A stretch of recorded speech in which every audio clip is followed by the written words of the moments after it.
everybody, it's Sherry from Alleged Actually, and welcome back to another episode of Alleged Actually podcast. Today is Monday, so we know what that is. That is Married to Medicine Mondays. So guys, man, I have been at this game for a minute now. And y'all, it is a labor of love for real, for real. But last night I was getting my stuff edited from the Wendy Williams expose. I hope you guys are checking it out. If you haven't, please check it out because it's a great take on the key players that have kind of had a hand in Wendy's undoing. Her fall from grace, if you will. Go back and check that video out, please, guys. We did a lot of research. There's some good tea in that. Go check it out. But in the midst of that, I'm getting ready, to do my notes for Married to Medicine, and up comes Kandi Burruss is leaving Real Housewives of Atlanta.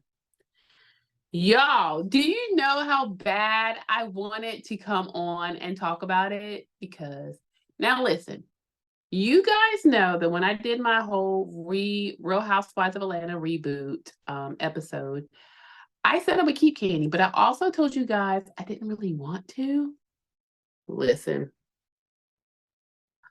I feel like even though she quit, I really feel like she did so. I mean, it's been alleged that she had a contract offered to her, but I believe that she didn't like a lot of the press that was out there, a lot of things that were out in social media. There was a social media post that went viral about how Kandi was the boring housewife and that Bravo, basically gambled on her. And that's why the ratings plummeted. They built the show around Kandi and Kandi just wasn't bringing it. And guys, I've told y'all, I was ready to see her go. She was not the Kandi from when she first came on the scene of Real Housewives of Atlanta. Now, y'all can debate me, and I want you to. Put it in the comments. Let's talk about it. But y'all, excuse me. Listen, Miss Burruss has, she came on the scene. She gave when she first came. I loved her when she first got on Real Housewives of Atlanta. She brought the humility, the storylines. She gave us a lot of insight into what she was going through. At that time, she was engaged to AJ, who sadly passed away from a dispute at his club. But, she really gave us a really deep look into her life.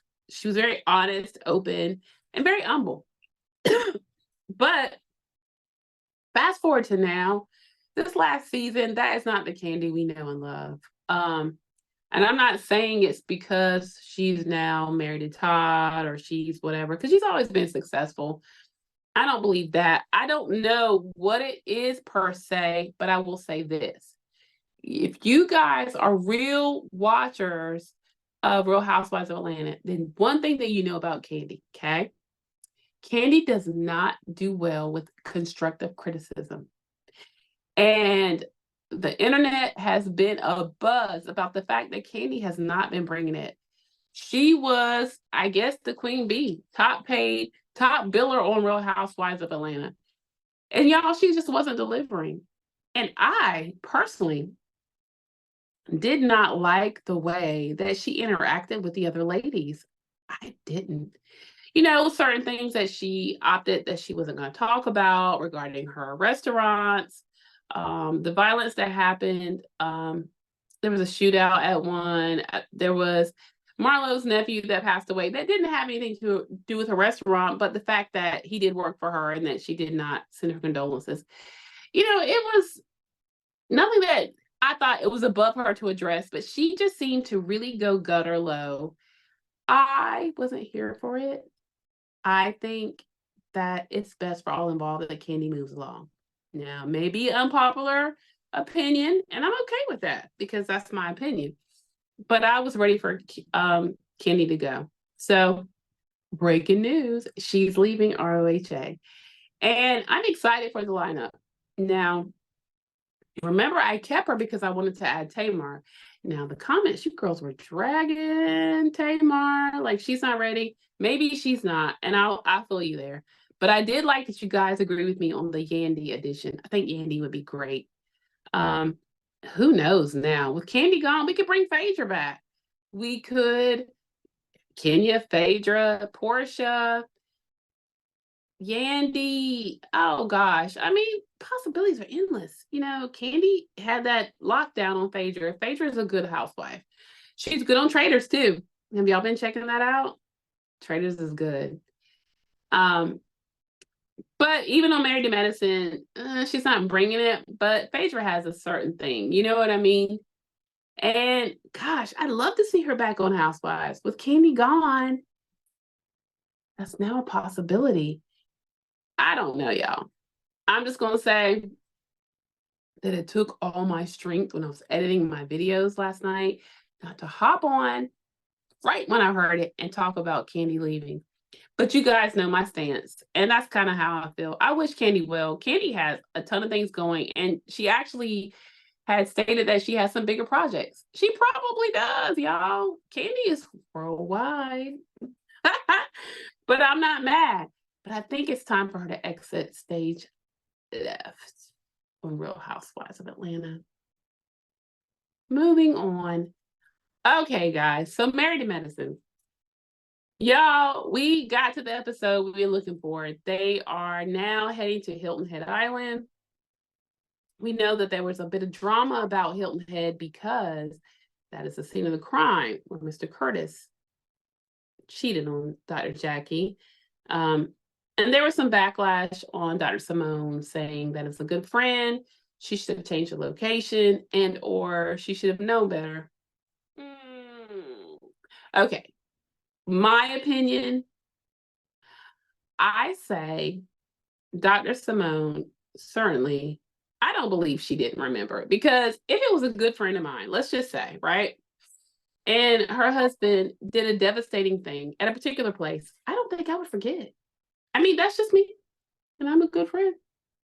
I hope. Friends out there, am I a good friend? I try to be. At any rate, child, at the very least, I will agree with Dr. Heavenly. Once Dr. Jackie had made it known that maybe Hilton Head is not the best place, that then Dr. Simone would change it. But now we all know that production is the one that starts the trips. But it's been stated by Dr. Heavenly, you know, she always breaks that fourth wall when she's on her lives with Carlos King, that if they all had abated together and said we're going to a different place, that could have happened. So there's that. Anywho, child, they went to Hilton Head. Okay. So the episode starts out with everybody coming to Dr. Simone and Curtis, so Dr. Simone and Cecil's house. And they're getting ready for the trip to Hilton Head. They have all kinds of breakfast pastries, croissants, you name it. The first ones to arrive are the couples, Dr. Kima, Dr. Alicia, Sweet Tea, Dr. G, and Toya, and Dr. Eugene. So they come together. They, you know, are excited about the trip. And at the same time, Dr. Simone asked Dr. Kima if she could fix him a plate. Little fun shade. Because we all know Dr. Kima suffers from Neanderthal condition. Like he believes a woman should be subservient. And not only subservient, gosh, like it's an antiquated way of looking at gender roles. He puts that on his culture. He is Nigerian. Maybe. At any rate, Sweet Tea says Alicia could learn a lot from Dr. Simone, saying, you know, can I fix your plate? And he says, no. Alicia is already trained up. Say who now? Trained for what? Cow. They go to confessional, honey.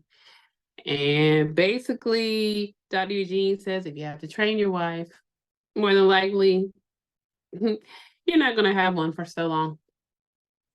True tea. True tea. You heard it here from Dr. Eugene. No. Train who? Mm-mm. And then Cecil and Dr. Simone say, Cecil says, on a scale of not trained to trained, this is not trained, this is trained, or this is trained, not trained. And he said the women were here. Look, child, some strong women, they don't play that, nor do I. So we're not here for that. Dr. Kima, take that back into 19 -5. I don't even know. Anyway, so basically, Dr. Simone gets to screaming, where's everybody else? Because y'all know that's the way Dr. Simone communicates. She screams, where's everybody else? By everybody else, she meant Dr. Heavenly and Dr. Damon, Dr. Jackie, with Curtis, and Phaedra. They weren't there yet. Toya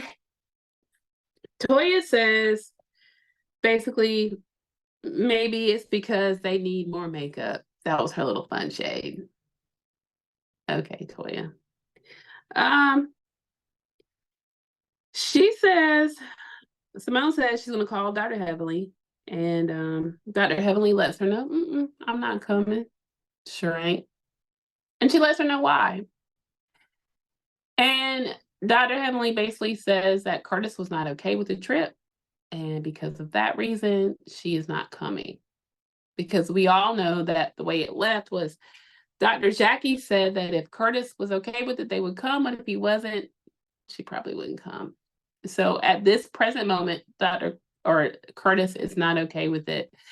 Thus, Dr. Heavenly will not come if Dr. Jackie's not coming. And of course, Dr. Jackie is not coming if Curtis is not coming. So that's where we're at. She says that she doesn't like the way Simone did that. And she says, that, listen, she's not here for it. Toya calls her bluff and says, stop playing. When are you coming? And she's like, no, for real. I'm not coming if they're not coming.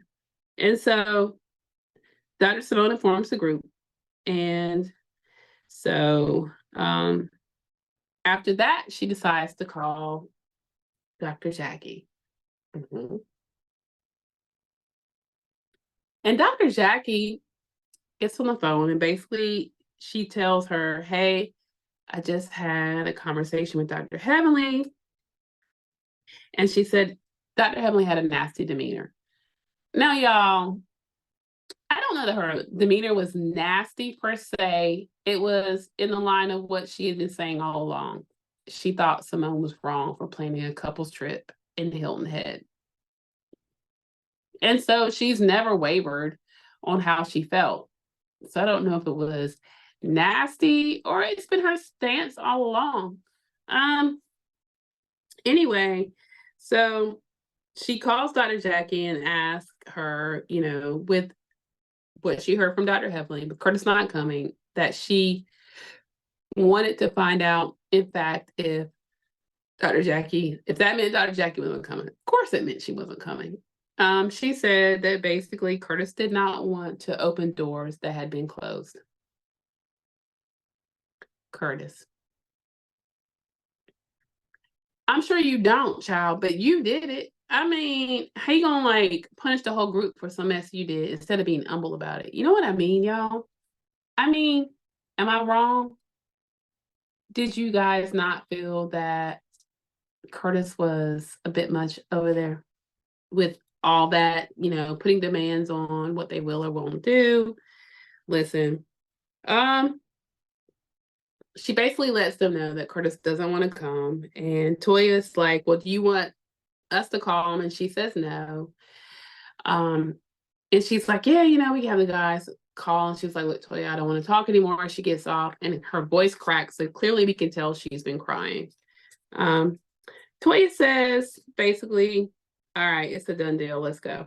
And so she tells him to go on and tells Toya she doesn't want to talk, like I told you. And then so basically Toya says she'll have to pray for him.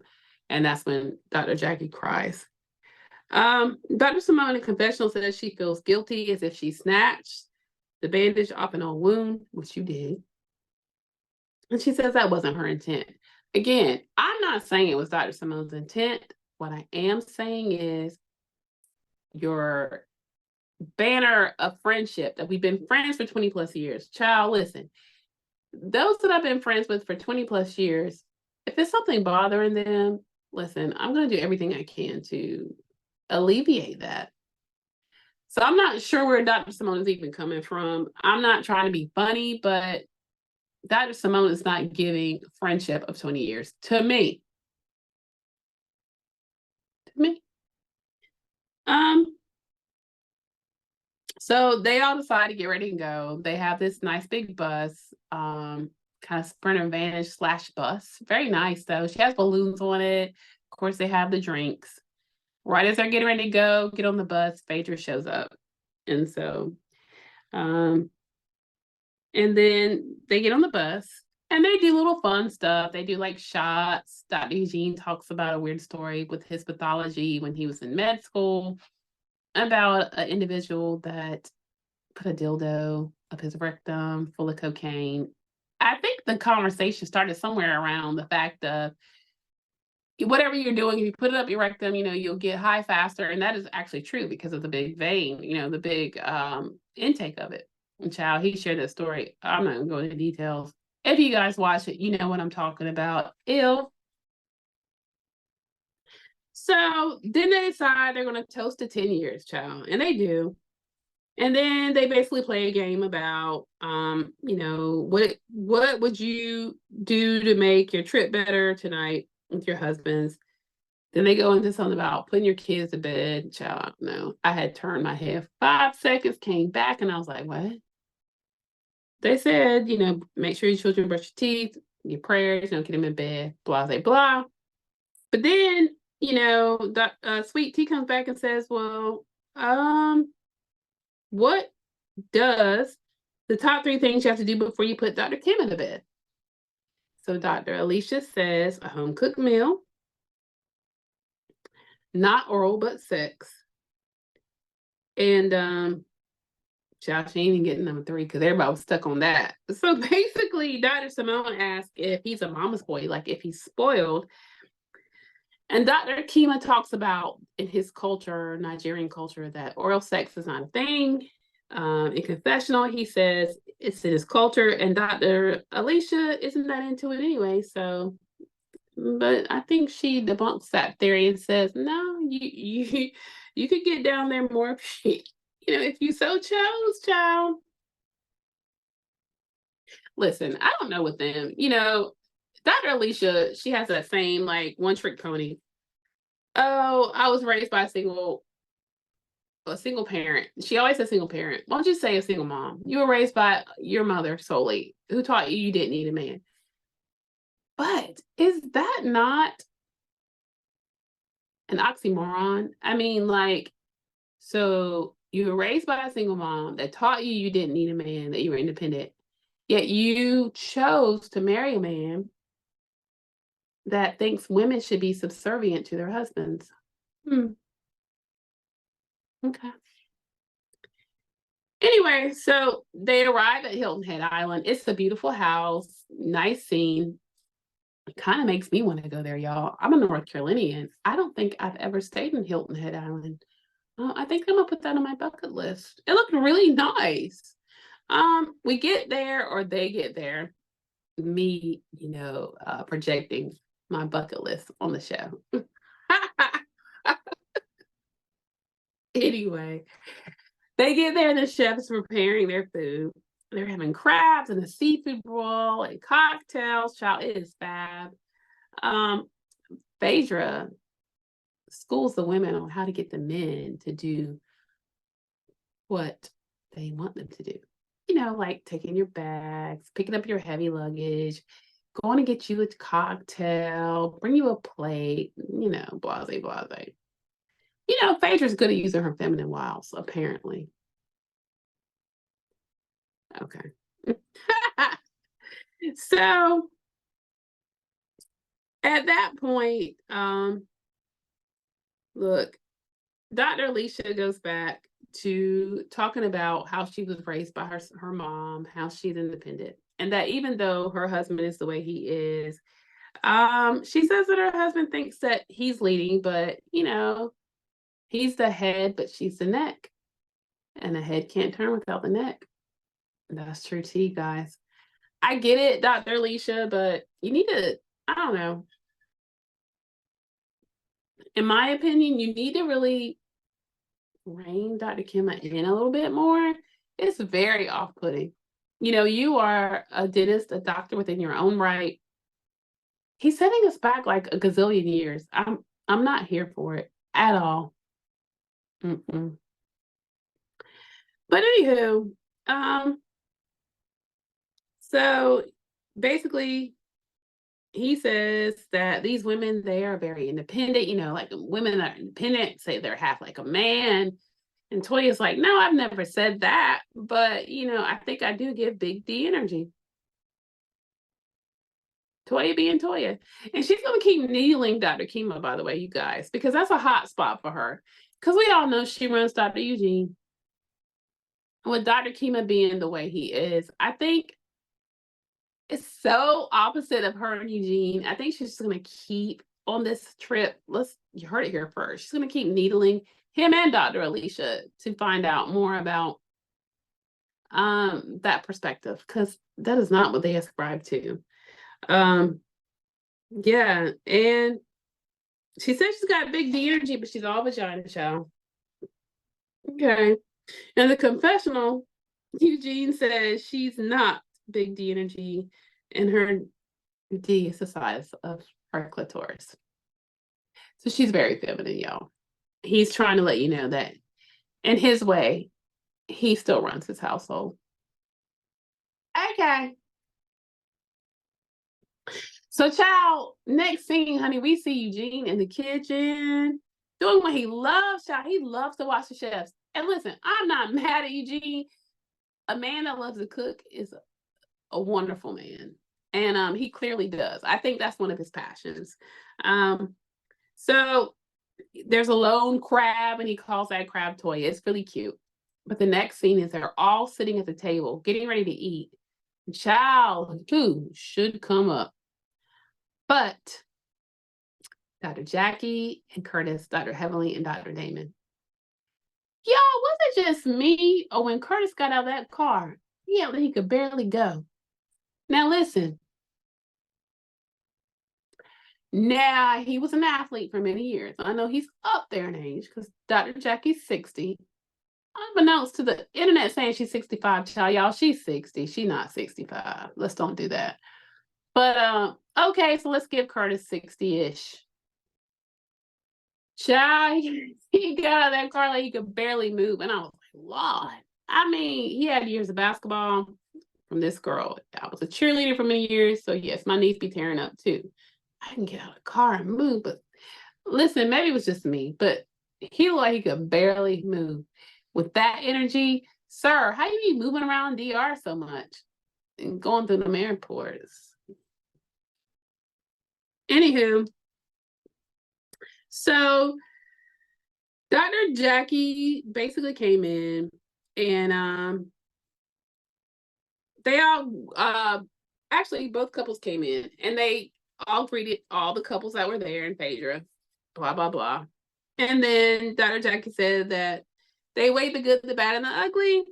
And Curtis said that they were going to come because this was not just about him. He was hoping for the best and that everyone would, respect, I guess, them not wanting to talk about it.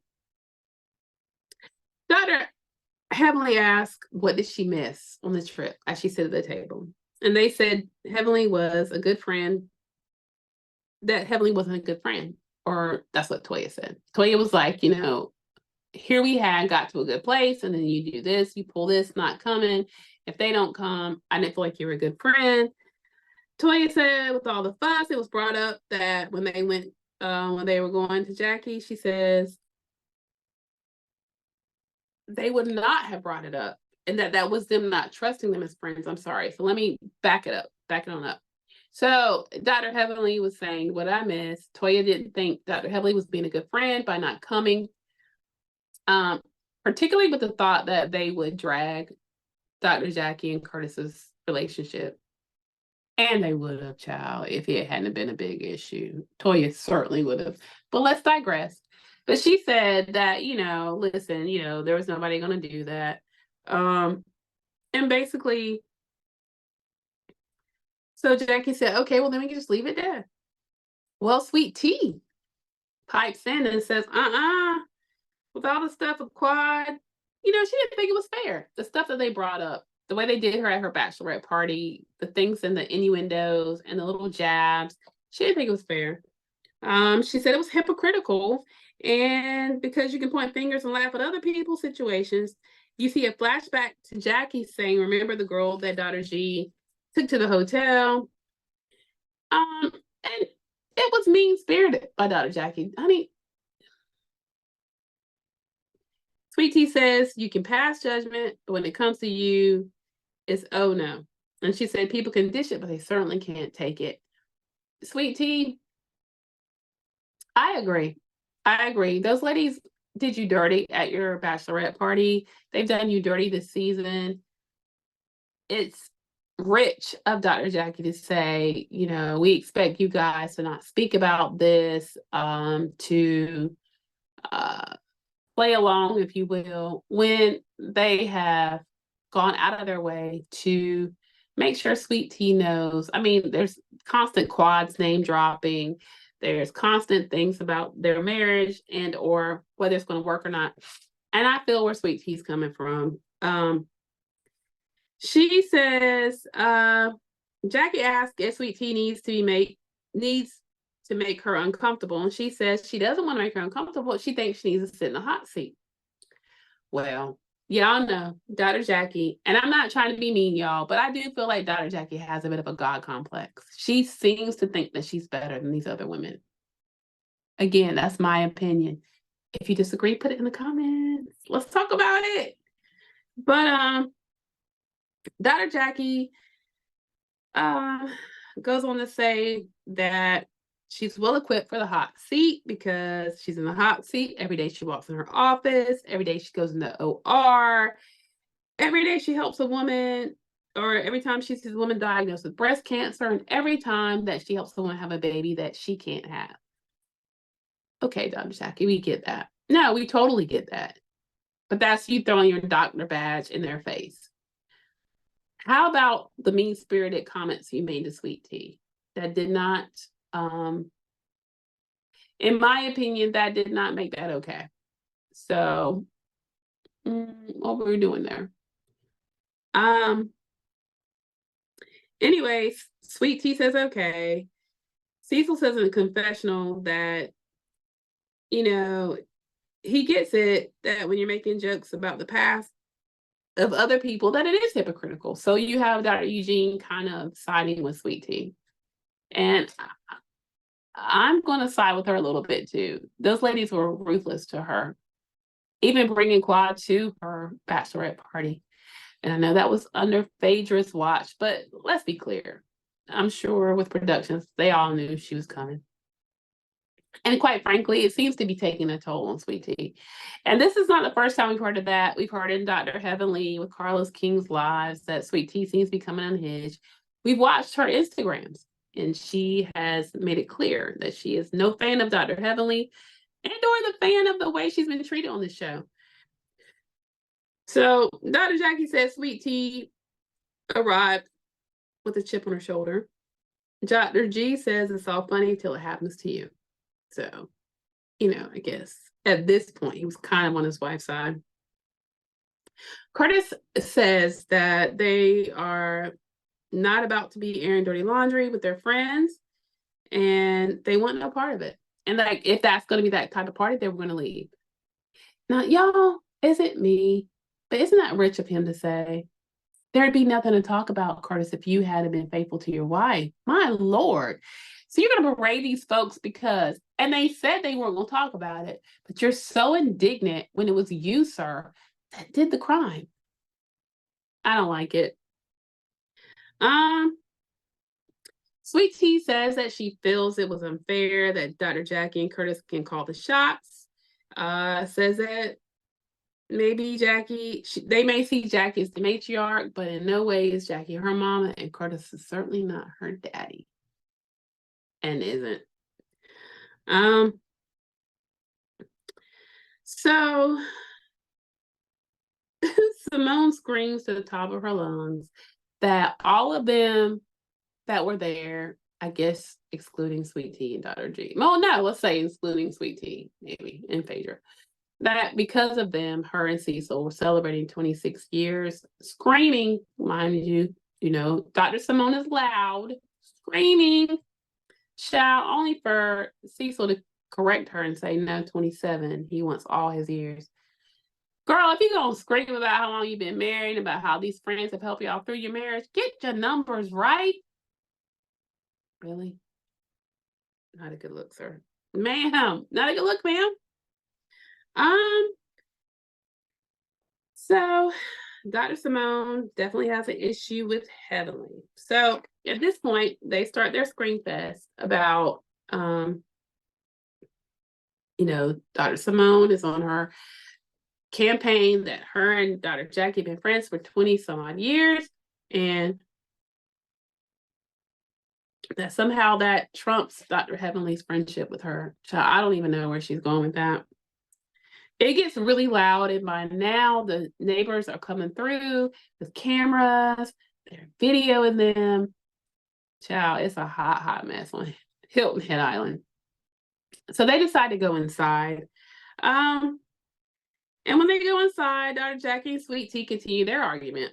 And Dr. Kima asks Simone before Simone goes in, if she's okay. And she's like, I'm fine, He was like, ooh, y'all are some strong women.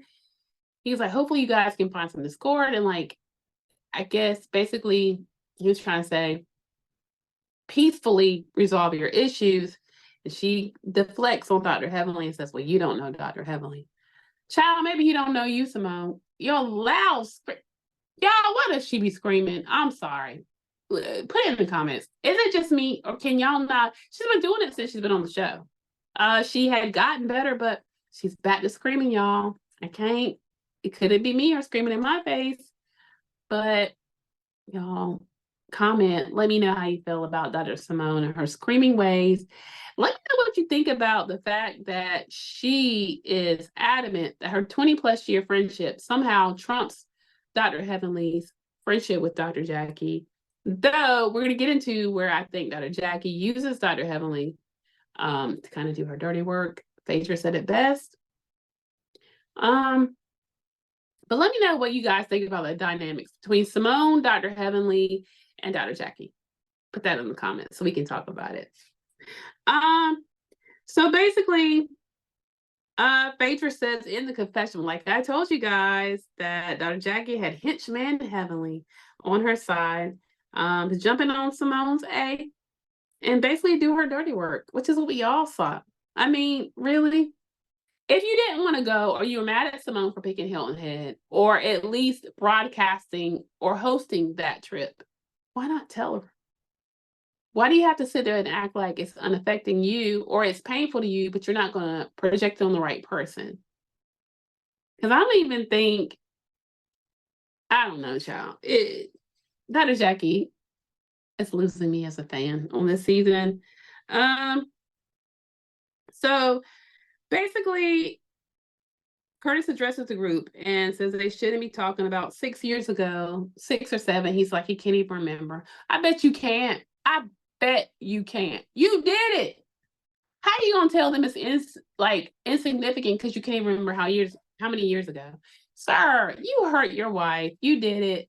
Humble yourself. Anyway, and Dr. Eugene was like, well, you guys are addressing us as if, we are a group that would expose it or treat you dirty or whatever. And so he's like, is your problem with the issue or the group? And then Dr. Jackie asked to address Dr. Eugene. And she says, it's the people that they had no clue they don't know what I guess she was trying to say that they did not have any clue of what her and Curtis went through behind their closed doors when they were discussing this trip and what happened, and that they shouldn't be selfish because this is not about them. Y'all, I felt like on the flip side, perhaps it was Dr. Jackie and Curtis that were being selfish. None of the other couples had anything to do with Curtis's infidelity. Now, granted, she may not like the place they chose, and I'll give you that. Dr. Simone should have changed the location if it was really an issue for her friend. But for them to act like everyone should be an NDA, non-disclosure agreement, not to speak on anything that happened, it's ridiculous. I don't think that anybody is really, if in your friend group, would bring it up anyway, because why would you? You're on a trip. That's not cool. So I think it's insulting they thought that, even though, yes, let's be clear, Toya may have.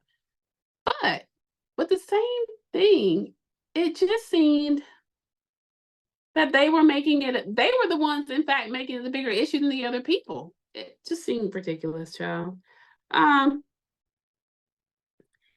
So basically, Sweet Tea says, yes, but your wife made fun of my situation. And Dr. G, with that lady that she said was at the hotel that was on her way to my bachelorette party. And Dr. Jackie says she's going to handle baby girl later. Really? Handle her how, Dr. Jackie? And see, again, that's condescending. You're mad, so you're deflecting. It doesn't make you more right.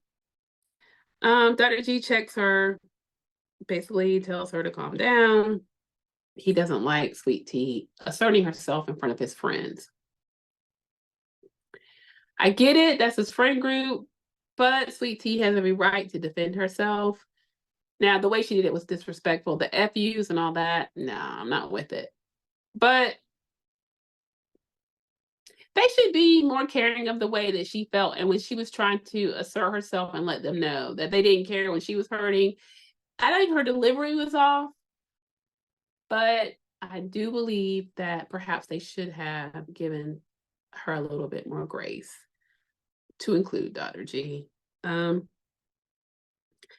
G says he doesn't want to let Sweet Tea out. He's telling him, he's trying to keep her in. Dr. Heavenly says, oh, don't worry about it. Quad was worse, which is yet again another dig. Y'all, these ladies are relentless. I don't know. So they get ready to close the night. Dr. Simone says her friend of 20 years, and she goes over, gives Dr. Jackie a kiss and a hug in front of Dr. Heavenly, like, child, I don't know. And so basically it goes on to the next morning. Dr. Simone is getting glam. Dr. Heavenly and Dr. Damon, they're all talking while she's getting glam. And then Sweet Tea is regretful. Dr. G admonishes her for the way she talked to the group. He doesn't want her cussing people out.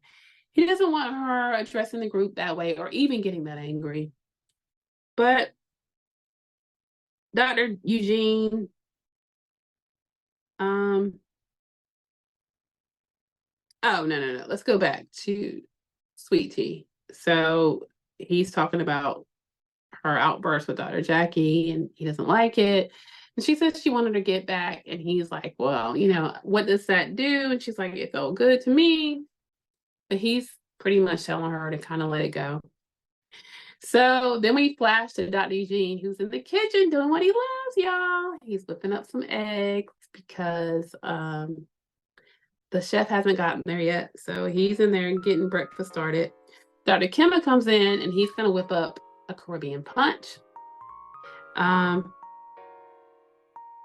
The other Dr. Alicia and Toya come in, and she says, well, the bed was hard. Toya says she slept like a baby. Dr. Alicia said it was so hard that her and Dr. Kimma had to give each other massages, child. So after that, you see Dr. Simone and Dr. Jackie, or no, Dr. Simone and Dr. Heavenly apologizing, or Dr. Heavenly really apologizing to Dr. Simone. And Jackie saying one thing about her friends, they will apologize, but Jackie is wrong for letting Heavenly do her dirty work. And Dr. Heavenly, for the first time, admits that Dr. Jackie really should stand up more for herself. And so I hope that's the start of her backing off and not being Dr. Jackie's attack dog. So the guys are going to a cooking class, which is going to be cool for Dr. Eugene because that's his thing. And you know, Dr. Kimma talks about child gender roles. And Dr. Eugene debunks that because a lot of chefs are males and females. And you know, so basically they're excited to go to their cooking class. Excuse me. The ladies are going to play golf. And Sweet Tea does make an attempt to apologize to Dr. Jackie. Child. Everybody goes in confessional, basically says Dr. Jackie will never forgive her. She says that basically she just doesn't seem to take her apology. And Dr. Simone tries to make it that, you know, though she was embarrassed in the way they were welcome, meaning Dr. Jackie and crew, she wanted to give Jackie a good day. Y'all listen. Next week, I'm looking forward to the episode, but I will say this. I see them playing to Dr. Jackie a lot. Not sure why, but I will say this. I hope that Dr. Heavenly does realize that Dr. Jackie should stand up for herself. I do hope that she stops being her mouthpiece and her loyal hound dog and backs off. I do hope that Sweet Tea is heard and the ladies realize that because she's younger, it does not make her a whipping board. She has really been through it this season. Let's tune in next week and see where it goes. Part 2 of Hilton Head Island.